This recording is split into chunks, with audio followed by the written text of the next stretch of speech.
अध्यक्ष महाराज 293 अन्वये मी महत्त्वाच्या विषयावर विरोधी पक्षाकडून आलेल्या प्रस्तावावर चर्चा करायला आणि सरकारला महाराष्ट्रामध्ये शेतकऱ्यांच्या ज्या आत्महत्या होतात आहेत, बेरोजगारांच्या आत्महत्या होतात आहेत, कामगारांच्या आत्महत्या होतात आहेत, निरपराधावर कारवाई करण्याचं काम या महाराष्ट्रामध्ये चाललेलं आहे। त्या पद्धतीच्या सूचना आणि त्याच्यामध्ये सुधार यावा हे मांडण्यासाठी मी अध्यक्ष महोदय या ठिकाणी उभा आहे। आता isakal.com आहे देशातील नंबर 1 ची मराठी न्यूज वेबसाईट। प्रत्येक अपडेटसाठी अध्यक्ष महाराज, शेतकऱ्यांच्या व्यथा इतक्या भयानक आहे की त्याला आता आवाळच फाटल्यासारखी परिस्थिती आज महाराष्ट्रामध्ये झालेली आहे। अध्यक्ष महाराज, काल आपण पाहिलं असेल की आमचे नेते राहुल गांधीजींनी जे सरकारने आकडे जे जाहीर केले 767 शेतकऱ्यांच्या आत्महत्या ज्या झालेल्या आहेत महाराष्ट्रामध्ये गेल्या 3 महिन्यात, त्याबद्दलचं एक ट्विट केलं आणि त्याच्यावर भाजपच्याच लोकांनी त्याच्यावर प्रत्युत्तर दिलं की तुम्ही कर्नाटकमध्ये बघा, बाकीच्या राज्यात बघा, त्याच्यापेक्षा महाराष्ट्र चांगला आहे।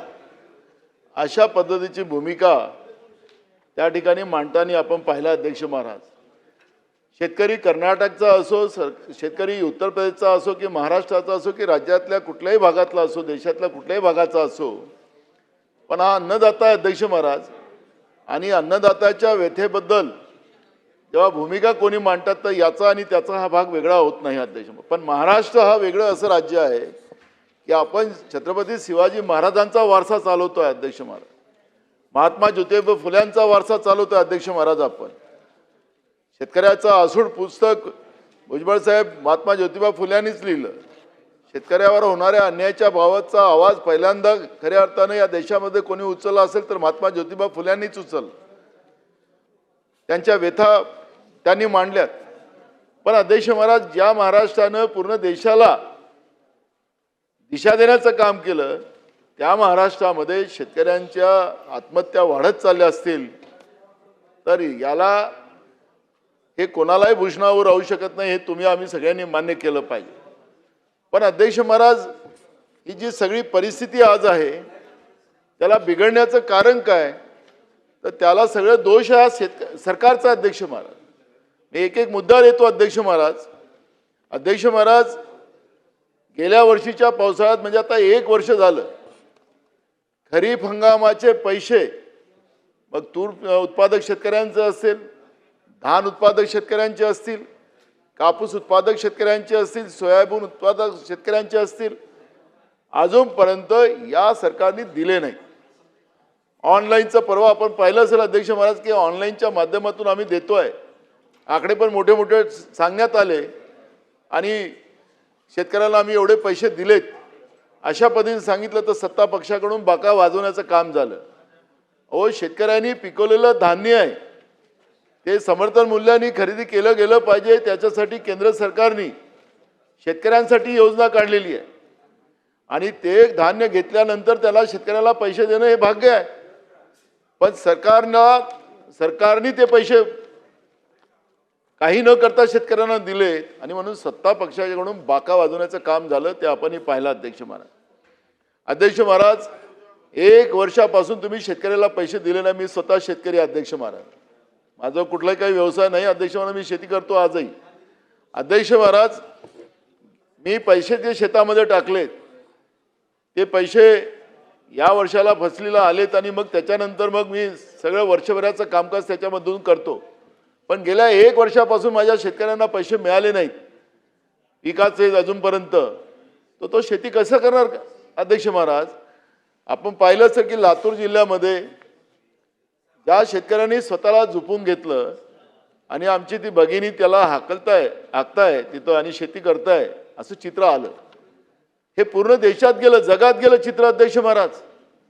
आणि हे चित्र गेल्यानंतर आपण पाहिलं असेल की राज्यातले सहकार मंत्री ते त्याच मतदारसंघातले जिथं घटनाही झाली, राज्याचे कृषी मंत्री तर ते गायबच झाले, कुठं आले तर पताच नाही, आता या अधिवेशनात दिसतच नाही।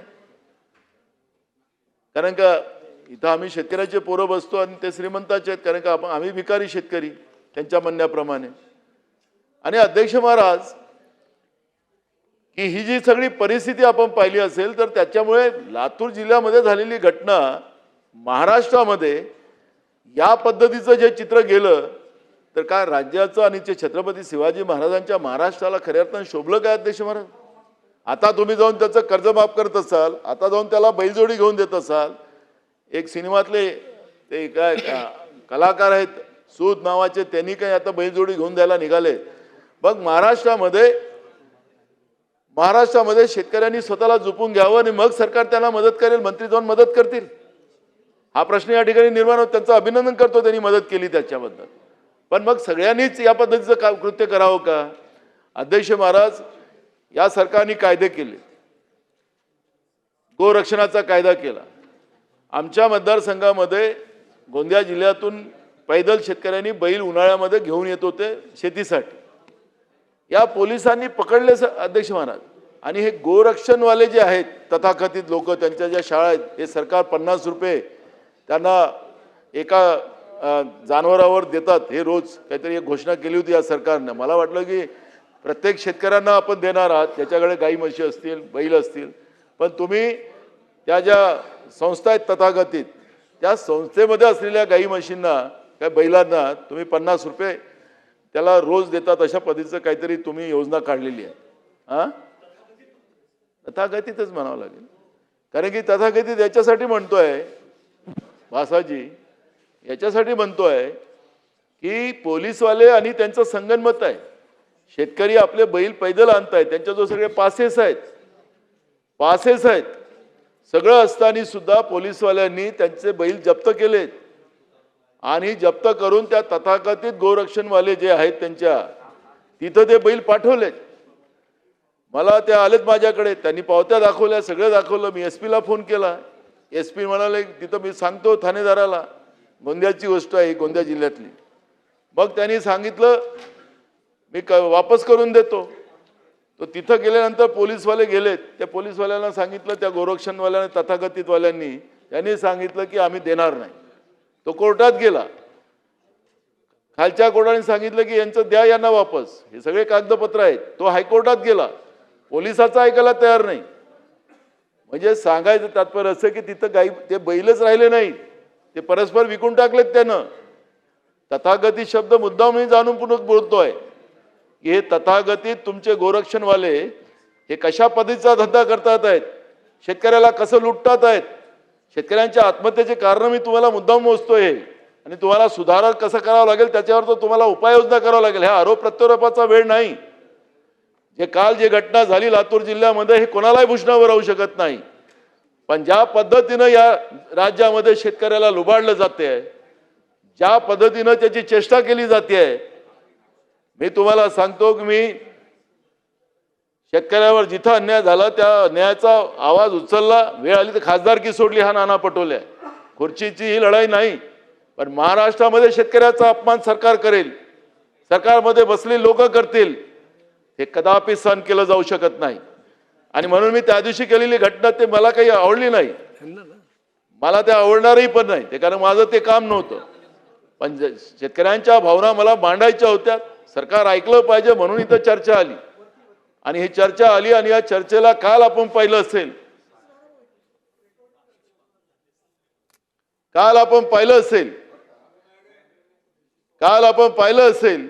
की सभागृहात मंत्री सुद्धा नाही, त्या अदृश्य लॉबीमध्ये तुमचे अधिकारी नाही. शेतकऱ्यांच्या बद्दलची काय मानसिकता तुमच्या सरकारची असेल हे काल आपण पाहिलंय. आणि म्हणून मी आपल्याला सांगतो की शेतकऱ्यांच्या भावना समजल्या तरी पाहिजेत. सांगायसाठी आम्ही उभं आहोत आणि आम्ही काय विरोधक नाही आहोत. इथं आपण त्यांना न्याय देण्यासाठी हे सभागृह आहे. आणि म्हणून मी आपल्याला सांगतो की ज्या पद्धतीने या शेतकऱ्यांची चेष्टा आणि ज्या पद्धतीनं पोलीस प्रशासन आणि या व्यवस्थेच्या माध्यमातून आताच कैलाश पाटलांनी जो मुद्दा मांडला ते त्याच पद्धतीचा प्रकार आहे की पोलीस आणि शेतकरी आता हा मुका जानवर झालेला आहे. त्याला कोणी यावं कोणी मारून जाऊन काही बोलावं अशी परिस्थिती या महाराष्ट्रामध्ये झालेली आहे. हे काही बरोबर नाही. खरीप हंगामाचे पैसे अजूनपर्यंत आपण दिले नाहीत. अध्यक्ष महाराज, हे पैसे व्याजासकट मिळाले पाहिजेत. परवा पण हा प्रश्न विधानसभेत आला होता अध्यक्ष महाराज कारण की बँकेचं, कारण मार्चच्या पहिले हे पैसे आपण भरले नाहीत अध्यक्ष महाराज, तर त्या शेतकऱ्याला जे घेतलेलं कर्ज व्याजासकट भरावं लागतं. मग या शेतकऱ्यांना अगर मार्चमध्ये पैसे त्याच्या पहिले मिळाले असते, डिसेंबरमध्ये यांनी धान्य विकलं, पण त्याचे पैसे तुम्ही अजूनपर्यंत दिला नाहीत. बँकेचं व्याज सुरू झालेलं आहे, ते थकीत राहिलेले आहेत, आणि ते थकीत राहिल्यानंतर त्याला कारणं सांगून त्याला कर्ज दिलं गेलं नाही. मुख्यमंत्र्यांनी जाहीर केलं होतं की कुठलाही शेतकरी अडवला जाणार नाही, त्याला कुठलाही सिबिल लावलं जाणार नाही. पण अध्यक्ष महाराज, त्या शेतकऱ्यांना थकीत असल्यामुळे त्यांना कर्ज देऊ शकला नाहीत आणि पर्यायाने त्याला सावकाराकडे जावं लागलं. आणि म्हणून हे पैसे व्याजासकट आपण दिले पाहिजे. मी धान उत्पादक शेतकऱ्यांच्या भागातला प्रतिनिधी आहो अध्यक्ष महाराज. आमच्याकडे रब्बीमध्ये सुद्धा धान घेतलं जाते अध्यक्ष महाराज. रब्बीच्या धानाचं खरेदी सुद्धा केंद्र सरकारने मान्यता दिली आणि त्या आधारावर आमच्या भागात केंद्र उघडले गेले. अध्यक्ष महाराज, अजूनपर्यंत जेवढं शेतकऱ्यांचं धान पिकलं यावेळेस ते सरकार घ्यायलाच तयार नाही. तिथं केंद्रावर, भुजबळ साहेब, केंद्रावर पडलेलं आहे मार्केटिंग फेडरेशनच्या, आदिवासी तुमचे जे आहेत तिथं पडलेले आहेत. त्याला अजूनपर्यंत तुमच्या विभागाकडून त्यांना मान्यता दिली जात नाही. केंद्रावर धान पडलेलं आहे, तो आता पाऊस चालू झालेला आहे, त्याचं धान्य खराब झालं तर तुम्ही घेणार नाही. काय दोष आहे त्या शेतकऱ्याचा? काय दोष आहे? त्यांनी शेतीमध्ये काम करणं त्याचा दोष आहे. त्याचं पिकवलेलं धान्य तुम्ही घ्यायला तयार नाही. आज 2300 रुपये धानाचं समर्थन मूल्य असेल तर त्याला बाजारामध्ये 500 रुपये पडल्या भावाने, कमी भावानं त्याचं धान घेतला जातं. 500 रुपये पर क्विंटल त्याचं नुकसान होते. तुम्ही बोनसची गोष्ट करताय, बोनस तुम्ही 500 रुपये पण देत नाही, पण त्याच्या पर क्विंटलवर 500 रुपये नुकसान करण्याचं पाप तुमचं सरकार करते. का तुम्ही हे केंद्र आता जे केंद्रावर जे धान घेतलं तर पूर्ण घेणार काय? त्याचं उत्तरही आपल्याला द्यावं लागणार आहे. नाही तर मग शेतकऱ्यांनी पिकवायचं. आमच्याकडे एक म्हण आहे, शेतकरी पिकला आणि ढमका विकला. जी परिस्थिती आपण लोकांनी करून ठेवलेली आहे त्याचं काय? आणि मग ह्या धान खरेदीमध्ये जो घोटाळा आहे, शेतकऱ्यांसाठी हे सगळं समर्थन मूल्याचे केंद्र आपण उघडतो, पण त्याच्यामध्ये हे तुमचे सावरकर साहेबांनी परवा म्हणालेत की दलाल बसवून ठेवलेले आहेत. या दलालांसाठी तुम्ही हे खरेदी करताय. दलाल हे प्रत्येक आपल्या पद्धतीनं केंद्रावरचे धान घेऊन टाकतात, त्याला मिलिंगसाठी देतात. आपण मागच्या अधिवेशनामध्ये तुमच्याकडे, तुम्ही नव्हतात त्यावेळेस, भुजबळ साहेब मंत्री, त्यांच्याकडे खातं होतं अजितदादांकडे. अजितदादांनी सांगितलं होतं की आम्ही चौकशी करू गडचिरोलीच्या जिल्ह्याच्या बाबत. त्याची स्पेसिफिक माहिती आम्ही दिली आणि चौकशी करून मग कारवाई करून तुमची मीटिंग लावू. मीटिंगचं मला एक पत्र आलं की या तारखेला मीटिंग आहे. मग आमच्या इकडे पण व्यापारी आहेत ना तुमच्या पक्षामध्ये, काही गोंदियातले, त्यांनी काहीतरी प्रेशर केला म्हणाले. माननीय मुख्यमंत्र्याकडे काही अजून नवीन उद्योगपती आता घुसले तिकडे, त्यांनी जाऊन काहीतरी सांगितलं आणि ते मीटिंग रद्द केली. का मीटिंग रद्द केली आपण लोकांनी? काय वस्तुस्थिती पुढे येऊ दिली नाही? गडचिरोलीमध्ये आपण पाहिलं असेल की मोठ्या प्रमाणात सायकल चालते. ते तुमच्या पीडीएस मध्ये जे तांदूळ येतो ना, ते पीडीएसचा तांदूळ हे शेतकऱ्यांनी पिकवलेला तांदळाचा नसतो, हे आपण घेतलेल्या धानाचा नसतो. कुठेतरी आंध्र प्रदेश, कुठून तरी आपल्याला सगळी माहिती आहे. मग हे सगळं चाललेलं आहे. आणि काय केलं जाते आदित्य, तुम्हाला माहितीसाठी सांगतो, कारण तुम्हाला शहरातल्या लोकांना माहिती नाही पडेल. हे जे आपण गरिबांना जे तांदूळ आपण देतो कंट्रोलच्या दुकानात, हे तांदूळ जे आहे सायकलिंग केलं जाते. सायकलिंग म्हणजे तेच तांदूळ वापस जाते, तोच तांदूळ पुन्हा वापस येते, तिला सायकलिंग म्हणतात त्यांच्या भाषेमध्ये. आणि हे तांदूळ तुम्ही खायच्या योग्य नसतात. परवा एक पेपरला बातमी वाचत होतो टीव्ही वगैरे आपण, की सिमेंटच्या पोळ्या आणि युरिया ताटात, अशी एक बातमी आता परवा आली.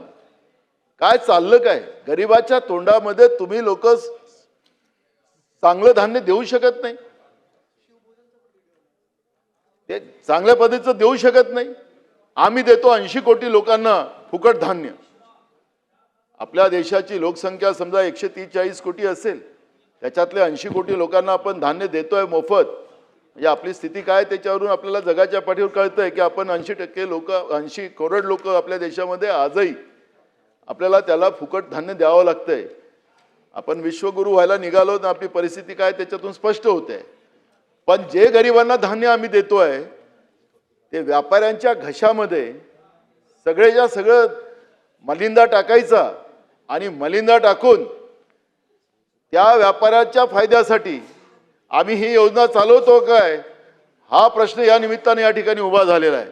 भुजबळ साहेब, आपल्याला उत्तर द्यायचं या प्रकरणाचं की गडचिरोलीमध्ये चाललेल्या या धान घोटाळ्याची, कारण की आपण काही लोकांवर कारवाई केली पण ते जुने प्रकरण काढले, त्यांचे पोहा मिलाचे होते. जे मी तक्रार केली होती त्याच्यावरचं तुम्ही लक्ष घातलं नाही दादांनी, आणि त्याच्यामुळे या सगळ्या प्रकरणाची चौकशी आणि कारवाई ही मी मागतच राहणार आहे. मी कागद दिलेले आहेत, तुम्हाला कागद पाहिजे तर अजून कागद देणार, पण पिच्छा सोडणार नाही. अशा शेतकऱ्यांच्या नावानं शेतकऱ्याच्या टाळूवरचं लोणी खाणाऱ्या माणसाला वाचवलं जात असेल आणि वाचवणारा जो कोणी अधिकारी असेल, तुमच्या विभागातल्या अधिकाऱ्यांचे खालच्या डेस्क ऑफिसर पासूनच्या सगळ्यांचे नावं आमच्या त्या गडचिरोली जिल्ह्यात पाठ आहेत. सेक्रेटरी लेवलवर, मंत्री काय या लेवलवर नावं माहीत असतात, पण खाली डेस्क ऑफिसर पासून नावं माहिती आहेत तुमच्या आमच्या त्या गडचिरोली जिल्ह्यात. म्हणजे तुमचा भ्रष्टाचाराची पाळंमुळं मंत्रालयात तुमच्या डेस्क ऑफिसरपर्यंत पोहोचलेले आहेत, उपसचिव पासून खाली सगळ्यापर्यंत. त्यामुळे मी त्याची जाणीव करून देतोय. आता आपल्याकडे खूप दिवसानंतर खातं आलं, त्याच्यामुळे तेवढं माहितीसाठी ठेवा. तर हा धान खरेदी घोटाळ्याच्या बाबतची भूमिका, कारण की मी शेतकऱ्यांच्या आत्महत्येच्या या प्रकरणामध्ये हे सगळे गोष्टी येतात म्हणून त्याच्यावरचा उल्लेख करतोय. तुम्ही सांगितलं की बोनस आम्ही देऊ. आपण आता बोनस द्यायला सुरुवात केली, मोठे मोठे बोर्ड लावले तिकडे की 20,000 रुपये हेक्टरी आम्ही शेतकऱ्यांना बोनस देतोय. तुम्ही सांगितलं होतं की सरसकट देऊ. तुम्ही आमच्या बरोबर मंत्री होतात आमचं सरकार असताना उद्धव ठाकरे साहेबांचं, त्यावेळेस आपण सरसकट बोनस दिला होता 700 रुपये पर क्विंटल. तुम्ही 20,000 रुपये क्विंटल 20,000 हेक्टरीच्या हिशोबाने तुम्ही आता घोषणा केली. तुम्ही 400-450 रुपयेपर्यंत देते, 700 रुपये पडत नाही. ते आता तर वाढायला पाहिजे होतं सगळ्या गोष्टीला, पण हेही पण आपण सरसकट देत नाही आहे. हे आपण काय केलं, हे आता तरी ज्यांनी केंद्रावर धान विकला त्या शेतकऱ्यांना आता त्यांना आता तुम्ही बोनस देतात, म्हणजे तिथेही शेतकऱ्यांची फसवणूक आपण केली. त्याचंही उत्तर आपल्याला द्यावं लागेल की हे सरसकट घोषणा केलेली होती. पहिले 25,000ची केली होती हेक्टरी, आता 20,000 हेक्टरी केलं. तर हे सरसकट आपण देणार का, ते पण मला या उत्तरामध्ये मला पाहिजे आहे. महाराष्ट्रामध्ये अवकाळी पावसामुळे मोठ्या प्रमाणात शेतकऱ्यांचं या वर्षाला नुकसान झालेलं आहे. गेल्या वर्षाचे पैसे आपण दिले नाहीत, गेल्या वर्षाचे अवकाळी पावसाचे पैसे आपण दिले नाहीत, आणि या वर्षाला पूर्ण वर्षभर या वर्षी अवकाळी पाऊस पडत राहिला. शेतकऱ्यांच्या तोंडातला घास या अवकाळी पावसामुळे जात राहिला. आसमानी संकट वेगळं आणि शासनाचं सुलतानी संकट वेगळं. मी सुलतानी संकट याच्यासाठी शासनाचं सांगतोय की ज्या ज्या वेळेस अवकाळी पाऊस पडला आणि शेतकऱ्यांची पिकं नाहीशी झाली, त्या पिकांमध्ये तुमच्या तहसीलदारला जेव्हा सांगितलं की जाऊन तो पंचनामा कर, तर तो पंचनामा करायला तयार नाही, कारण की मला वरतून आदेश नाही. आपण सांगणार आहे तुमच्या उत्तरामध्ये की आमचे स्टँडिंग ऑर्डर आहेत, आमचे स्टँडिंग आदेश आहेत, आणि त्या आदेशाप्रमाणे सगळी आम्ही कारवाई करायला सांगितलेली आहे. शेतकऱ्यांचे वेळेवर पंचनामे केले गेले नाही. एका जिल्ह्यामध्ये आमचे कृषी मंत्री गेलेत, या नाशिक जिल्ह्यातच आता भुजबळ साहेब गेलेत. नाशिक जिल्ह्यामध्ये कृषी मंत्री गेलेत कारण की ते नाशिक जिल्ह्याचे आहेत. ते अवकाळी पाऊस पडल्यानंतर काही दिवसानंतर गेले, जिथपर्यंत शेतकऱ्यांनी ते सगळं शेतीतलं आपला कचरा सगळं साफ केलं आणि दुसऱ्या शेतीची तयारी करत होते, त्यावेळेस हे गेले तर का मी आता या ढेपलांची पाहणी करू. अरे ज्यावेळेस पाऊस पडला, ज्यावेळेस अवकाळी पाऊस पडला, त्यावेळेस शेतकऱ्यांचं जे नुकसान झालं आणि त्या नुकसानाचं पाहणी करायचं तात्काळ केली पाहिजे. तुम्ही उशिरा जाणार आणि म्हणा आता ढेपलाची पाहणी करू. अरे किती जखमावर मीठ चोळणार शेतकऱ्यांच्या तुम्ही, काही मर्यादा आहेत की नाही माहीत. आणि म्हणून मी तुम्हाला सांगतो की शासनाचं धोरण असेल, पण ते धोरण फक्त कागदावर असेल तर त्याचा उपयोग नाही. आणि म्हणून नैसर्गिक आपत्तीत वेळेवर शेतकऱ्यांच्या शेतीमध्ये तुमच्या अधिकाऱ्यांनी जाऊन पंचनामा देऊन करून तातडीनं शासनाने सरकार शेतकऱ्यांना मदत केली पाहिजे, ही भूमिका सुद्धा मी या ठिकाणी मी मांडतो अध्यक्ष महाराज. आणि म्हणून अवकाळी पावसाचे झालेले नुकसानचे पंचनामे आणि जी माहिती आपल्याकडे पडलेली आहे ते पैसे आपण केव्हा देणार, हा प्रश्न या ठिकाणी निर्माण झाला आणि तातडीनं पैसे आपण द्यावेत ही मागणी मी या ठिकाणी करतो आहे. अध्यक्ष महाराज, दूध उत्पादकांचा तर वेगळा हाल आहे. आज दुधाचे भाव 30 रुपये लिटर आहे अध्यक्ष महाराज. आणि या 30 रुपये लिटरचा दुधाचा भाव जो आहे, आज दूध तयार करायला लागणारा त्याला खाद्य जे आहे दुधारू जनावरांना, ते सगळं महाग झालेलं आहे. कुक्कुस असेल, ढेप असेल, सरकी असेल, त्याला लागणारा चारा असेल, हे सगळं महाग झालं अध्यक्ष महाराज. आणि म्हणून दुधाचे भाव, विखे पाटील, दुधाचे भाव हे वाढवले गेले पाहिजेत. आपण मंत्रिमंडळात आपल्याला याचा अभ्यास जास्त आहे दुधाचा, कारण की आजूबाजूला दोन्ही संघ आपले दुधाचे मजबूत आहेत. त्यामुळे दुधाचे भाव हे कमीत कमी 50 रुपये लिटर तरी आपण केले पाहिजे. आणि पाण्याची बॉटलच 50 रुपयाची आहे, तर दुधाचे भाव 50 रुपये केले तर काय फरक पडणार आहे. आता दुधापेक्षा पाणी महाग असेल आणि तुमचं सरकार हे जे आता तीन त्रिकुट तर नाही म्हणणार मी, पण 3 मुंडीचं जे सरकार आहे, ते ह्या 3 मुंडीच्या सरकारचा असर त्याच्यामध्ये पडला पाहिजे. शेतकऱ्यांना 50 रुपये लिटरचा भाव तरी दुधाला मिळाला पाहिजे, जेणेकरून आपल्याला आत्महत्या शेतकऱ्यांच्या थांबवण्यासाठी उपयोग पडेल. एवढी मागणी मी या ठिकाणी करतो आहे.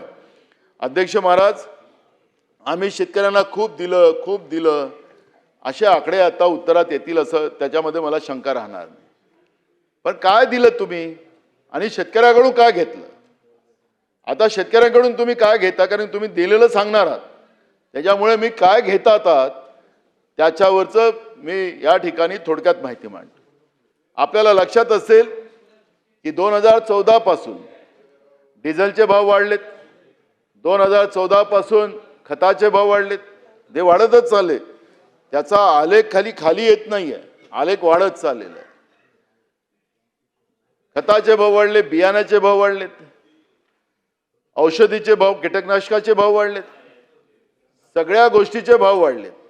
आणि हे सगळ्या गोष्टीचे भाव वाढल्यानंतर आपल्याला लक्षात असेल की आपण भाव वाढवत असताना 18% GST त्याच्यावर लावतोय.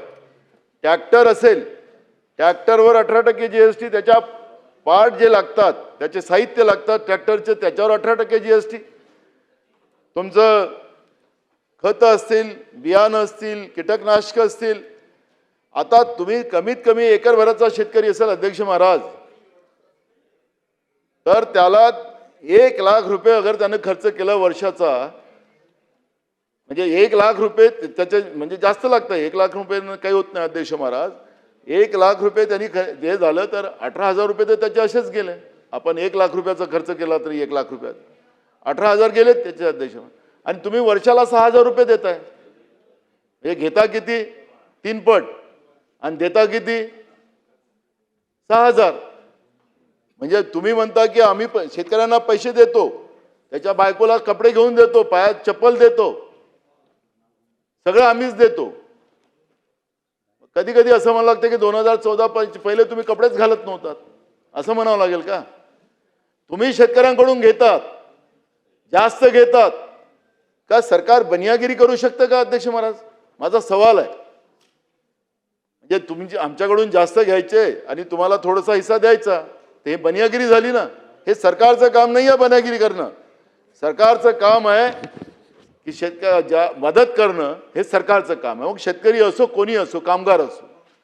पण आम्ही पैसे देतो शेतकऱ्यांना, अशा पद्धतीचा बेबनाव आव आणून शेतकऱ्यांच्या जखमेवर मीठ सोडण्याचं पाप तुम्ही लोक करताय. राज्य सरकारच्या तिजोरीत असतील, केंद्र सरकारच्या तिजोरीत असेल, हे शेतकऱ्यांचे पैसे जातात. शेतकऱ्यांच्या घामाचे पैसे तुम्ही घेऊन जातात, जास्त पैसे घेऊन जातात. आणि तुम्ही म्हणतात की आम्ही शेतकऱ्याला पैसे देतोय. आणि म्हणून तुमची ती भाषा बदलवली पाहिजे. आणि शेतकऱ्यांना अगर भाषा बदलवायची असेल तर शेतकऱ्यांना लावलेले हे GST आपण आहात, हे सगळ्या GSTतून शेतकऱ्याला मुक्त केलं पाहिजे. हे आव्हान मी आपल्याला या निमित्तानं करतो. नाहीतर तुम्हाला तो म्हणायचा अधिकार राहणार नाही की आम्ही शेतकऱ्याला देऊन राहिलो. शेतकऱ्यांना लुटायचं आणि मग मुठभर लोकांना वाटायचं, हे जे तुमच्या सरकारचं धोरण आहे, हे धोरण आपण बदलवलं पाहिजे. या ठिकाणी मी आवर्जून आपल्याला सांगतोय. अध्यक्ष महाराज, सगळ्यात मोठं नुकसान शेतकऱ्यांचं होतं विद्युत पंपाचं कनेक्शन. शेतकऱ्यांना शेतीला लागणारं विद्युत पंपाचं कनेक्शन अध्यक्ष महाराज, सरकारने तर विद्युत फ्री केलेली आहे शेतकऱ्यांसाठी, जाहीर केलेलं आहे अध्यक्ष महाराज. मगाशी पण कोकणातला विषय चाललेला होता. इथं अध्यक्ष महाराज मोफत विद्युत दिल्याबरोबर सरकारने त्याचं फेज गेला, समजा लाईनचा तार तुटली, काही झालं, ट्रान्सफॉर्मर जळलं, तर त्याला सरकार दुरुस्त करत नाही, त्या शेतकऱ्याला दुरुस्त करावं लागतं. अनेक शेतकऱ्यांचा जीव तिथं चालला आता. म्हणजे मोफत देता तर उपकार करत नाही तुम्ही लोक, पण ते देत असताना ते सगळे जे झालेलं नुकसान जिथं होतं त्या विद्युत प्रवाहामध्ये ज्या गोष्टी म्हणजे फेज गेला, काही गेला, तो शेतकऱ्याला दुरुस्त करावा लागतो, तुमचा लाईनमॅन नाही करत. आणि त्याच्यामुळे अनेक शेतकऱ्यांचा जीव त्या ठिकाणी चालला. आणि तुम्ही विद्युत जे देता शेतकऱ्यांना 8 तास देतात, तर 8 तास देत असताना याच्यामध्येही अध्यक्ष महाराज भेदभाव कसा? आता आमचा भंडारा जिल्हा आणि बावनकुळे साहेबांचा मतदारसंघ हा आजूबाजूलाच आहे, तिथं 24 तास विद्युत आणि आमच्या शेतकऱ्यांना 8 तास विद्युत, तिथं 8 तास विद्युत आणि त्या 8 तासही पूर्ण मिळत नाही, त्याच्यातही तर फेजचा गेला की झालं. आणि परवा काहीतरी काल तुमचे सदस्य भाषण करत होते इथं की आम्ही आता दिवस रात्र शेतकऱ्यांना विद्युत देतोय. अरे खोटं कशाला बोलताय? कोणी आता इथं ग्रामीण भागातले आमदार आहेत, कोणीतरी सांगावं ना की शेतकऱ्यांना 24 तास विद्युत तुमची मिळते का? ते मानत असतील. एक आमदार काल बोलत होते सत्ता पक्षाचे, शेतकऱ्यांना 24 तास विद्युत नाही आहे. तुम्ही असं बोलून त्यांच्या जखमेवर मीठ चोळताय. अध्यक्ष महाराज, शेतकऱ्यांना रात्री 12 वाजता लाईन चालू करायला जावं लागतं. साप असेल, विंचू असतील, जंगली जनावर असतील, याच्यातून ते कसं तरी मार्ग काढतात, रात्र जगतात. शेतकऱ्यांच्या तब्येती खराब व्हायला लागल्यात.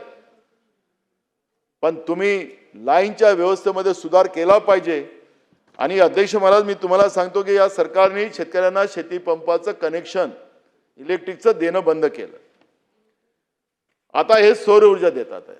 काल आमचे विजय वडेट्टीवार सांगत होते त्याप्रमाणे अध्यक्ष महाराज, आमच्याकडे धानपट्ट्यामध्ये हे सौर ऊर्जेचे पंपाचं काही काम नाही. आता जेवढे लावले होते ते सगळे उडून गेले. आता हे कनेक्शन देत नाही इलेक्ट्रिकचं, त्यामुळे नाईलाजानं शेतकऱ्यांना हे सौर ऊर्जा घ्यावं लागत आहे. पण ते काही उपयोगी ठरत नाही. पण 48,000 राज्यातल्या शेतकऱ्यांनी सौर ऊर्जेच्या पंपाचे पैसे भरून ठेवलेले आहेत. कालच तुमचे सत्ता पक्षाचे आमदार ज्येष्ठ सुधीर मुनगंटीवार अर्ध्या तासाच्या चर्चेमध्ये बोलत होते. 48,000 शेतकऱ्यांचे पंप तुम्ही सौर ऊर्जेचे कनेक्शन दिले नाहीत, गेल्या 7 महिन्यापासून दिले नाहीत. 20-20 हजार रुपये शेतकऱ्यांनी भरून ठेवलेले आहेत. काय चेष्टा करायला लागले तुम्ही? तुमचे सत्ता पक्षाचे ज्येष्ठ आमदार मंत्री सुधीर मुनगंटीवार या सभागृहात बोलतात आहेत, तरी या सरकारला लाज वाटत नाही. आम्ही तर आरोप करतोय असं तुमचं म्हणणं आहे, पण तुमचे आमदार, तुमचे माजी मंत्री या सभागृहात सांगतात आणि तरी सुद्धा तुम्ही सौर ऊर्जाचं हे करताय. कशासाठी करताय सौर ऊर्जा? कोण आहेत हे लोक? किती कमिशन खाताय तुम्ही त्यांच्याकडून? द्या ना कोणाला सौर ऊर्जा, सांगा ना. तुमच्या इथं लावा विधान भवनावर सौर ऊर्जा, मंत्रालयात लावा. पण शेतकऱ्यांना तुम्ही या पद्धतीची जबरदस्ती करायचा अधिकार काय तुम्हाला? शेतकरी काय चोर आहे, डाकू आहे? तो अन्नदाता आहे, तो तुमचा बाप आहे. त्याच्यावर अशा पद्धतीच्या चेष्टा करणं, त्याला प्रत्येक गोष्टीवर त्रासवणं हे काही बरोबर नाही.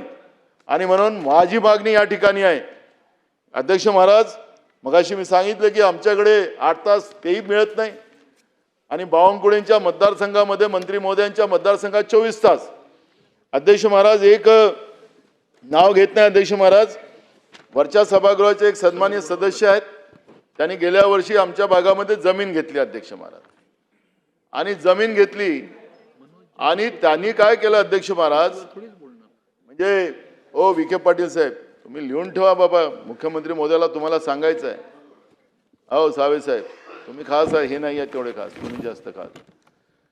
तर अध्यक्ष महाराज, हे जे सन्माननीय सदस्य आहेत, या सन्माननीय सदस्यांनी आपल्या बंगल्यासाठी, बंगल्याच्या नावाने डीपीडीसी मधून सेपरेट लाईन घेऊन गेले. 19 लाख रुपये डीपीडीसी मधून खर्च केले.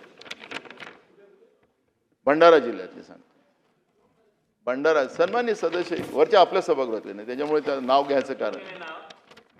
अध्यक्ष महाराज 19 लाख रुपये डीपीडीसी मधून घेतले. काय काय संबंध? डीपीडीसीचे पैसे एका व्यक्तिगत माणसासाठी खर्च करायचे काही नियम सरकारने केलेत? आणि अध्यक्ष महाराज, नवीन विद्युत कनेक्शनची मागणी करताना त्याचे सगळे माझा जो कागद आहे, आपण त्याला योग्य वेळेत पोस्टमॉर्टम त्याचा अजून करू. त्याला कलेक्टर पासून सगळे लोक अडचणीत येतील त्याच्यामध्ये. काय मुख्यमंत्र्यांनी फोन केला होता का कोणी केला होता तर तेही आपल्याला आणू पुढं. आता त्याला नाही, जेव्हा मुख्यमंत्री उत्तर देतील त्यावेळेस बोलेल. त्याला भार दाखवला 5 केव्हीचा आणि त्यासाठी त्याला 25 केव्हीचा ट्रान्सफॉर्मर लावायचं त्याला परवानगी दिली आणि ते पैसे डीपीडीसी मधून दिले. आणि अध्यक्ष महाराज, ते त्याच्या बंगल्यावरचा जो भार काही दाखवला त्यांनी, अध्यक्ष महाराज, तो भार असा दाखवला, त्याचे कागद आहेत माझ्या अध्यक्ष महाराज माझ्याकडे. आणि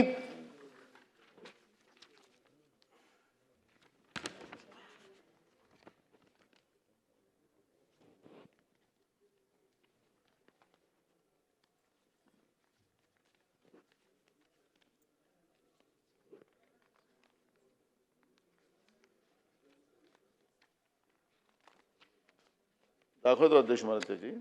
अध्यक्ष महाराज, त्याचा जो भार दाखवत असताना त्याचा 5 केव्हीचा भार त्यांनी बरोबर वाटणी करून दिली की त्याच्या घरी 2 AC, त्याच्यामध्ये कूलर, त्याच्यामध्ये फ्रीज, ते लाईट, या सगळ्याच्या गोष्टी करून त्यांनी 5 केव्हीचा त्याचा भार दाखवला. याच्यात आहे कागद अध्यक्ष महाराज. आणि दाखवून त्याला 25 केव्हीचा त्याला ट्रान्सफॉर्मर लावला. सेपरेट लाईन घेऊन गेले 7 किलोमीटर. त्यासाठी 7 किलोमीटर सेपरेट लाईन घेऊन गेले आणि त्या घराचं लाईन दाखवून तिथं त्यांनी आपल्या शेतीच्या शेती बोर केला आणि शेतीला त्याला कनेक्शन जोडलं.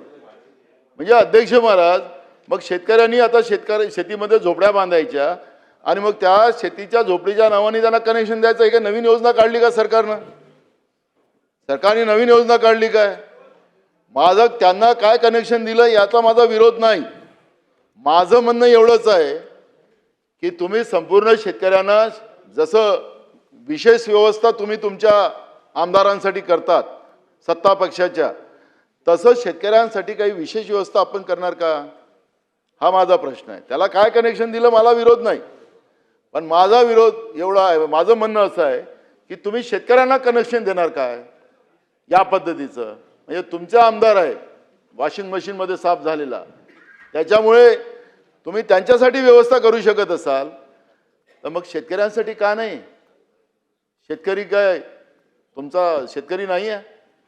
शेतकऱ्याला हे सरकार मान्य करत नाही? शेतकऱ्यांचे आवाज ऐकण्याचं या सरकारला काही गरज नाही का? असे प्रश्न या ठिकाणी निर्माण झालेले आहेत.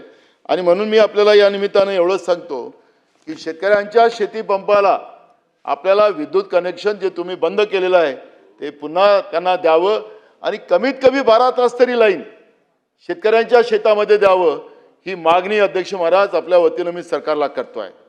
अध्यक्ष महाराज, या ठिकाणी कर्जमाफीचा विषय आहे. अध्यक्ष महाराज, शेतकऱ्यांचं कर्ज माफ करण्याची भूमिका माननीय मुख्यमंत्र्यांनी, जेव्हा तुम्हीच सत्तेत होतात, तुम्ही जेव्हा निवडणुकीमध्ये गेलात लोकांच्या समोर, त्यावेळेस त्यावेळेचे मुख्यमंत्री एकनाथ शिंदे आणि आताचे मुख्यमंत्री मोदी जोरात भाषण करत होते. आमचे मित्र तर सांगायचे तुमचा 7-12 कोरा कोरा कोरा कोरा कोरा असं. आता व्हिडिओ आहे अध्यक्ष महाराज माझं, पण ते बरोबर नाही. कोरा कोरा कोरा कोरा करेल असं मुख्यमंत्री मोदी सांगायचे. आता काय गरज आहे? आता काय थांबलेत तुम्ही? आमचं सरकार होतं, उद्धव ठाकरे साहेबांचं सरकार होतं, तर आम्ही पहिल्याच कॅबिनेटमध्ये तुमचं कर्ज माफ करण्याचं, शेतकऱ्यांचं कर्ज माफ करणं, यांचं नाही शेतकऱ्यांचं कर्ज माफ करण्याचं धोरण आम्ही केलं. तुम्हाला काय अडचण आहे? तुम्ही कशाला आता समितीचं नाव घेताय? का ना शेतकऱ्यांचं कर्ज माफ करत? अनिल अंबानीचं 48,000 कोटीचं कर्ज माफ केलं. मेगा इंजिनिअरिंग ज्याला सुप्रीम कोर्टाने शिक्कामोर्तब केला, 14,000 कोटी रुपयेचं टेंडर त्याला दिलं तुम्ही आणि 14,000 कोटीचं टेंडर देऊन त्याच्यामध्ये किती मलिंदा खात होता ते सुप्रीम कोर्टाने मान्य केलं आणि म्हणून तुम्हाला ते तुमचं टेंडर क्रॅश करायला लावलं. हजारो कोटी रुपये मुठभर उद्योगपत्यांना तुम्ही द्यायला निघाला असाल, राज्याची तिजोरी खाली करायला निघाला असाल, मग शेतकऱ्यांसाठी कमिटी बसवायला काय गरज पडत आहे? शेतकऱ्यांचं सरसकट कर्ज माफ का करत नाही? याचं उत्तर सरकार देणार काय? आणि म्हणून तुम्ही सरकार म्हणून तुमची जबाबदारी आहे की सरकारचं तातडीनं तुम्ही बोलल्याप्रमाणे कर्ज माफ केलं पाहिजे. नाहीतर कोरा कोरा कोरा शेतकऱ्यालाच संपवायचं, त्यालाच उद्ध्वस्त करायचं, हा त्या कोरा कोऱ्याचा अर्थ होता काय? हा प्रश्न शेतकरी तुम्हाला लोकांना विचारल्याशिवाय राहणार. आणि म्हणून मी तुम्हाला सांगतो की शेतकऱ्यांचं कर्ज तुम्ही लोकांनी माफ केलं पाहिजे आणि याच अधिवेशनामध्ये केलं पाहिजे. याच उत्तरामध्ये तुम्हाला सांगितलं पाहिजे की आम्ही याच अधिवेशनामध्ये शेतकऱ्यांचं कर्ज आम्ही माफ करू. नाहीतर तुम्हाला तुमच्या खोट्या थापा ज्या आहेत, तुमच्या जुमलेबाजी आहे, हे जुमलेबाजीला शेतकरी माफ करणार नाही एवढं डोक्यात ठेवलं पाहिजे. अध्यक्ष महाराज, पीक विम्याच्या बाबतचं सुद्धा अध्यक्ष महाराज भयानक परिस्थिती आहे. सरकारची तिजोरी मूठभर ज्या पीक कंपन्या आहेत त्यांना लुटून दिली जाते. शेतकऱ्यांना फायदे काय होतात अध्यक्ष महाराज? आपल्याला लक्षात असेल अध्यक्ष महाराज की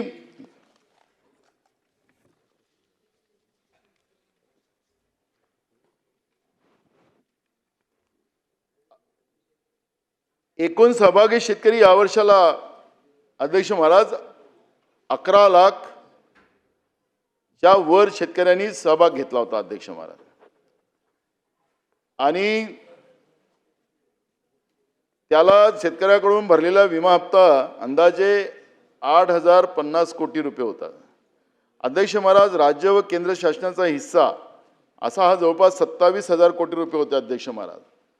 एकूण विमा हप्ता शेतकरी शासन सुमारे 35,000 कोटी रुपये या विमा कंपन्यांना महाराष्ट्रातून म्हणजे सरकारच्या तिजोरीत म्हणजे जनतेच्याच खिशातले पैसे दिले गेले अध्यक्ष महाराज. शेतकऱ्यांना वितरित भरपाई अध्यक्ष महाराज आपण पाहिली असेल अध्यक्ष महाराज की जी मिळालेली आपण भरपाई दाखवतो आहे ती जवळपास 15,200 कोटी रुपये आहे. आणि जवळपास 19,800 कोटी ज्या आहेत त्या अध्यक्ष महाराज अपुरा परतावा म्हणजेच त्या कंपन्यांकडे आहे. म्हणजे कंपन्या प्रॉफिटमध्येच चालल्यात विखे पाटील साहेब. आणि आम्ही शेतकऱ्यांच्या नावानं या मूठभर कंपन्यांना पैसे देतो आहे. ते काही आपलं काही मॅच फिक्सिंग आहे का काय, त्याचं उत्तर आपण दिलं पाहिजे.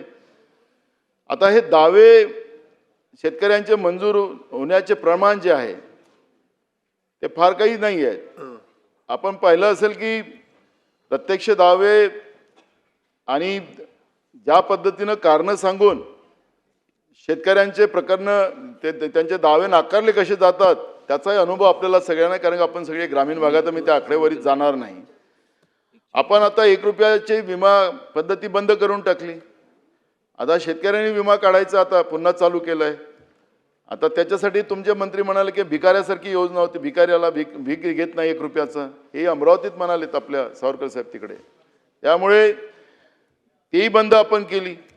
अध्यक्ष महाराज, या सगळ्या परिस्थितीला आपण पाहिलं तर आता हे जे आता तुम्ही नवीन दर जे लागू केलेत विम्याचे, खरीप पिकांसाठी 2%, रब्बी पिके असतील तर त्याला 1.5%, बागायत पिकं असेल तर त्याला 5%. म्हणजे तुम्ही शेतकऱ्यांचे सगळे पैसे आता ह्या विमा कंपन्यांना लुटून द्यायचा निर्णय घेतलाय का, हा पण या ठिकाणी मुद्दा उपस्थित होतो आहे अध्यक्ष महाराज. आणि म्हणून मी आपल्याला या निमित्तानं सांगतोय की शासकीय आणि विमा कंपन्याचा सहभाग जो आहे 2016 पासून 8 वर्षात महाराष्ट्रात विमा हप्ता जमा 52,969 कोटी आणि परत दिलेली भरपाई जी आहे 36,350 कोटी. आणि त्याच्यातही आपण पाहिलं की 16,600 कोटी रुपयाचा फायदा त्या कंपन्यांना झालेला आहे.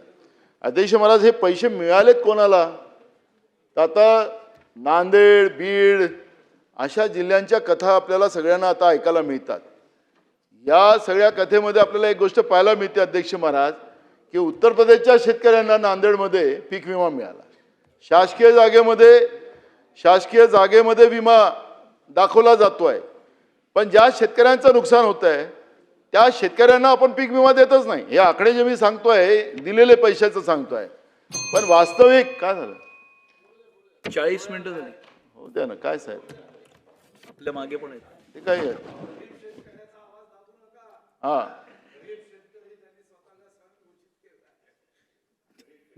शेतकरीच आहे. तेही सांगितलं, सौर ऊर्जा पण सांगितलं तुमचं. हा, येस, सांग, करूच ना. अध्यक्ष महाराज, मी ते नसताना त्यांचं नाव घेतलं, केलं ना, साठम साहेब पाहिलं ना अध्यक्ष महाराज. तर अध्यक्ष महाराज, या ज्या विमा कंपन्या आहेत, या विमा कंपन्या कसं सरकारची तिजोरी लुटते आणि शेतकऱ्याला कसं लुटते त्याचं मी उदाहरण आपल्याला सांगितलं. अध्यक्ष महाराज, मी अवकाळी पावसाचं मगाशी सांगत होतो. अध्यक्ष महाराज, अवकाळी पावसामुळे शेतपिकाचे मोठ्या प्रमाणात नुकसान झाले असून नुकसानीचे पंचनामे पूर्ण झाले आहेत असं सरकारचं म्हणणं आहे. अवकाळी पावसामुळे राज्यात 34,760 हेक्टर क्षेत्रावरील पिके बाधित झाली असून 82,999 शेतकऱ्यांचे नुकसान झालेले आहे. या नुकसानीपोटी राज्य सरकारने 100 कोटी रुपयाच्या मदतीचा प्रस्ताव तयार केलेला आहे. मदत आणि पुनर्विभागाची याच्याकडे ते गेलेलं आहे. अवकाळी पावसामुळे नागपूर विभागात सर्वाधिक नुकसान झालेले आहे. 10,095 हेक्टरवरील 26,287 शेतकऱ्यांचे नुकसान त्या ठिकाणी झालेले आहे. अध्यक्ष महाराज, या नुकसानपोटी सुमारे 27 कोटी रुपयाच्या मदतीचा प्रस्ताव तयार केलेला आहे. कोकणातही 3,188 हेक्टर क्षेत्र बाधित झालं आणि 9,259 शेतकरी नुकसानग्रस्त त्याच्यामध्ये आहेत. अध्यक्ष महाराज, पुणे महसूल विभागात 2,692 हेक्टर क्षेत्र बाधित झाले आणि 12,229 शेतकऱ्यांचं नुकसान त्या ठिकाणी मान्य केलेलं आहे. जवळपास 41 लाख रुपयाचा प्रस्ताव पडलेला आहे. अवकाळी पावसामुळे 34,760 हेक्टर क्षेत्रातील पिके बाधित झाल्याचे समोर आले असून 82,999 नुकसानग्रस्त शेतकऱ्यांना सुमारे 100 कोटी रुपयाची मदत देण्याचे प्रस्तावित. मला एक कळत नाही अध्यक्ष महाराज, हे जे नुकसानाचा जे प्रस्ताव आपण तयार करतो हे कुठला आधार घेतो? त्यांची झालेल्या पिकांचं नुकसान जे असते त्या पिकाचं नुकसानाचं कुठल्या आधारावर, त्याला किती खर्च लागला, त्याचं पिकाचं उत्पन्न काय येणार होतं, त्याला 2 पैसे कसे मिळणार होते, पण त्याला कमीत कमी कसे पैसे मिळेल. आता मी एवढे आकडे वाजले, त्याला फक्त 100 कोटी रुपये तुमचे प्रस्तावित आहेत. हजारो कोटी रुपयाचं शेतकऱ्यांचं नुकसान झालं आणि त्याच्या मोबदल्यात त्याला 100 कोटी रुपये देणार, अजूनपर्यंत मिळाले नाही.